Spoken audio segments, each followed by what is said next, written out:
अनंग त्रयोदशी की बहुत बहुत बधाई हो। ये मेरे महादेव की वो त्रयोदशी है। इस त्रयोदशी पर आज सोम प्रदोष भी है। इस त्रयोदशी का मतलब अगर संसार के लोगों को मालूम पड़ जाए, ये केवल साल भर में एक बार आती है। महाराज, वर्ष में केवल एक बार मार्गशीर्ष मास के शुक्ल पक्ष की जो त्रयोदशी होती है, इसको अनंग त्रयोदशी कहते हैं।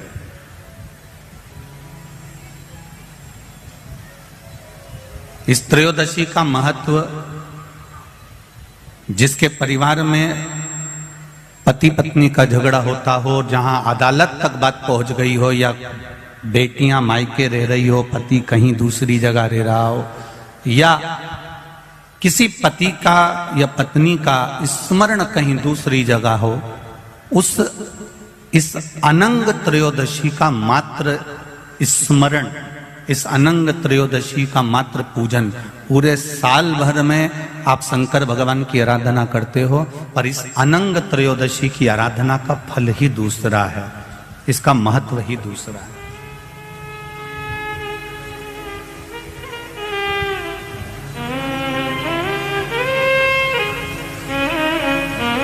अनंग त्रयोदशी, जिस दिन केवल भगवान शंकर के शिवलिंग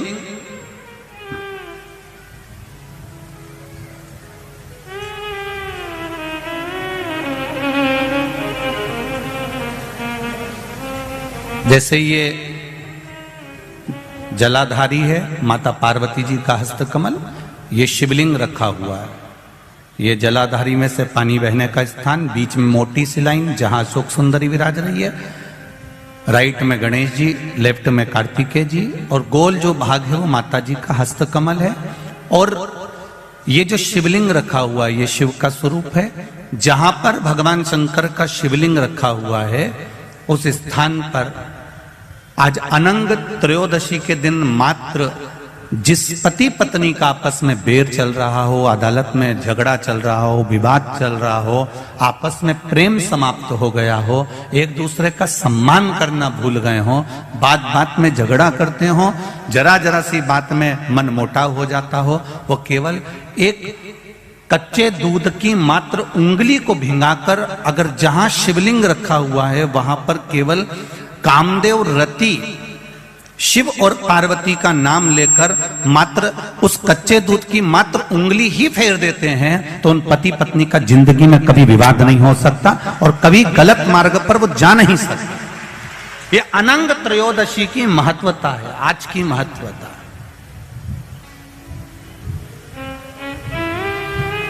केवल साल भर में एक दिन होता है जिस दिन भगवान अपने साड़ू भाई के साथ पूजाते हैं। केवल साल भर में एक दिन होता है जिस दिन महादेव कामदेव के साथ पूजाते हैं। केवल साल भर में एक दिन होता है अनंग त्रयोदशी का दिन, जिस दिन भगवान शंकर ने कामदेव को भस्म करा था और उसको अनंग कर दिया था। राष्ट्रवासियों को तो बड़ा प्रसन्नता का विषय है कि आपको अनंग त्रयोदशी के साथ में आज सोम प्रदोष का भी आनंद प्राप्त हुआ है। ये शिव की कृपा है, ये उसकी उदारता, ये उसकी करुणा।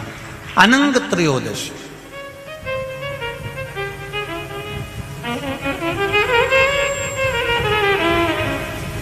अनंग त्रयोदशी।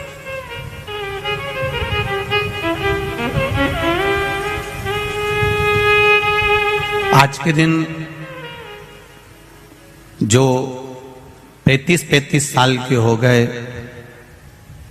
30 साल से ऊपर के हो गए, 42 साल के हो गए और जिनका विवाह नहीं हुआ है, वो बेलपत्री की मध्य पत्ती पर केवल कच्चा दूध लगाकर ही भगवान शंकर को समर्पित कर देते हैं, तो अगली जो अनंग त्रयोदशी आती है उससे पहले उसका मंगल विवाह हो जाता है। इतना महत्व है अनंग त्रयोदशी है कि सोमवार की अगर प्रदोष पड़ती है, बहुत ध्यान से सुनना महाराज, सोमवार की प्रदोष पड़ती है तो शंकर भगवान कैलाश पर निवास करते हैं। मंगलवार की प्रदोष पड़ती है तो शिव काशी में निवास करते हैं। बुधवार की प्रदोष पड़ती है तो शिव रजत भवन में निवास करते हैं। गुरुवार की प्रदोष पड़ती है तो शिव गंगा के स्थल पर निवास करते हैं। शुक्रवार की अगर प्रदोष पड़ती है तो शिव नीलकंठ पर विराजमान होते हैं। शनिवार की अगर प्रदोष पड़ती है तो शिव शमी के वृक्ष के नीचे रहते हैं। और रविवार की जब प्रदोष पड़ती है तो शिव बेलपत्र के पेड़ के नीचे निवास करते हैं। महाराज, ये एकादशी शंकर से कह रही है कि आपका स्थान ये नहीं कि आप कैलाश पर मिले, उस वार को, उस तिथि के दिन, उस अनुकूल।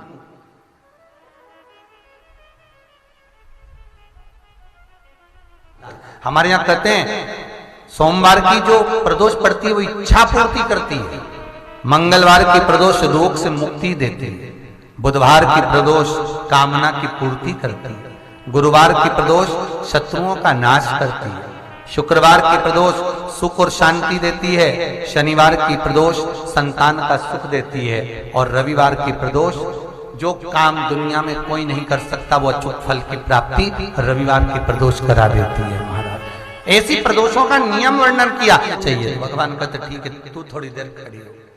एकादशी सम्मुख खड़ी हुई, पार्वती जी ने जिस अंगुष्ठ का जल पीने के लिए लिया था हाथ में, बस पीने ही वाली थी, शंकर भगवान ने वही हाथ में जल लेकर एकादशी के हाथ में उसको देकर कहा, ले, ये मेरे द्वारा निर्मित एक व्रत है जिसे त्रयोदशी के दिन तूने मांगा है, मैं तुझे देता हूं। आज इस व्रत का फल मैं तुझे प्रदान करता हूं। अब तू जिस जीवात्मा को लेकर जाएगी उसका पाप प्रबल नहीं होगा। किसी स्त्री, पुरुष, बालक, बुजुर्ग जो भी होगा जिसने प्रदोष का व्रत करा होगा, वो जीवात्मा को तू किसी फल की कामना से नहीं, स्वतः ही लेकर चली जाएगी। उसमें कोई कामना नहीं है। बन सके जीवन में 11 प्रदोष या 26 प्रदोष करने के बाद आप उसका उद्यापन कर विराम भी दे सकते, पर जीवन में एक बार प्रदोष का व्रत मौका मिले, जिस कामना से, जिस दिन का भाव आपके मन में आए कि मुझे रोग से मुक्ति पाना है तो ये प्रदोष मुझे करना है, मैं रोग मुक्ति के लिए, हम मंगल, जो भी आपके मन में आ रहा है, संतान प्राप्ति के लिए शनिचरी प्रदोष, आप उसका स्मरण करें। फिर लिखा शिव महापुराण में, बड़ा सुंदर लिखा वेदव्यास जी ने, मान लो आप प्रदोष का व्रत नहीं कर सकते,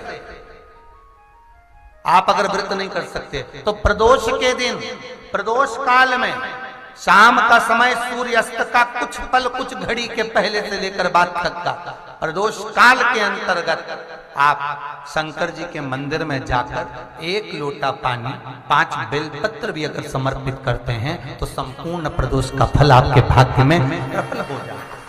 शिव महापुराण में इसका कई लोग सर्च कर रहे हैं। प्रदोष का व्रत है, प्रदोष के व्रत में आज मान लो मंगलवार का प्रदोष है, मान लो सोमवार का प्रदोष है, मान लो गुरुवार का प्रदोष है, तो प्रदोष में मैं क्या खाऊं, आज के व्रत में क्या खाया जाए। लोग नेट पर सर्च करते हैं, लोग गूगल पर सर्च करते हैं, किताबों में ढूंढते हैं, पोथी पुराणों में ढूंढते हैं, क्या खाया जाए।